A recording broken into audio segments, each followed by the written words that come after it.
شر اور نقص کے کمال سے مراد سالک کا علم ذوقی ہے۔ اس سے مراد یہ نہیں ہے کہ وہ شخص شرارت اور نقص سے متصف ہو۔ اس علم والا شخص اللہ جل شانہ کے اخلاق سے متخلق ہوتا ہے۔ دید نقص کا یہ علم بھی اس تخلق باخلاق اللہ کا ثمرہ ہے۔ شرارت اور نقص کے اس مقام میں سوائے اس کے اور کوئی گنجائش نہیں ہے کہ علم اس کے ساتھ تعلق رکھتا ہے، اور یہ علم میں شہود تام کامل مشاہدہ کے واسطے سے خیر محض سراسر بھلائی ہے۔ اس خیر بھلائی کے پہلو میں تمام چیزیں شر نظر آتی ہیں۔ یہ کیفیت نفس مطمئنہ کے اپنے مقام میں نزول کر لینے کے بعد ہے۔ جب تک سالک اس طرح سے اپنے آپ کو زمین پر نہ ڈالے اور اپنے نفس کی فنائیت کے کام کو اس درجے تک نہ پہنچائے، اپنے مولا کریم جل شانہ کے کمالات سے بے نصیب رہتا ہے۔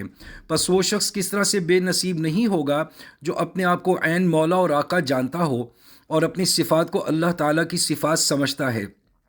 تعالی اللہ عن ذلک علوا کبیرا، یعنی اللہ تعالیٰ کی ذات اس سب سے بہت ہی اعلیٰ اور عرفہ ہے۔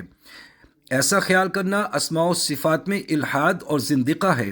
اس عقیدے والے لوگ اس گروہ میں شامل ہیں جن کے بارے میں یہ آیت نازل ہوئی ہے۔ وَذَرُوا الَّذِينَ يُلْحِدُونَ فِي أَسْمَائِهِ، سورہ اعراف۔ ان لوگوں کو چھوڑ دو جو اللہ تعالیٰ کے اسماء میں الحاد کرتے ہیں۔ یہ بات ضروری نہیں کہ ہر وہ شخص جس کا جذبہ اس کے سلوک پر مقدم ہو وہ ضرور محبوبین میں سے ہے، لیکن محبوبیت میں جذبے کا مقدم ہونا شرط ہے۔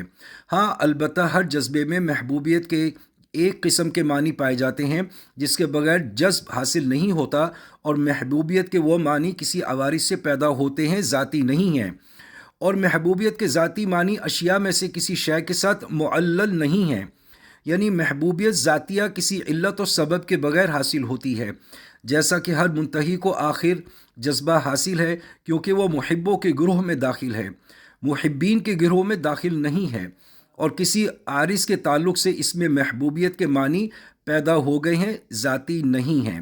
اور اس قسم کی محبوبیت جو کسی عارض کی وجہ سے حاصل ہوئی ہو، سالک کے مطلقاً محبوبین میں سے ہونے کے لیے کافی نہیں ہے، اور عارض تسویہ اور تزکیہ ہے، اور بعض مبتدیوں میں حضور صلی اللہ علیہ وسلم کا اتباع مجمل طور پر اس معنی کے حصول کے سبب ہے، خواہ وہ اتباع بعض امور میں ہی ہو، بلکہ منتہی میں بھی اس کے حصول کے باعث اتباع رسول اللہ صلی اللہ علیہ وسلم ہی ہے اور بس۔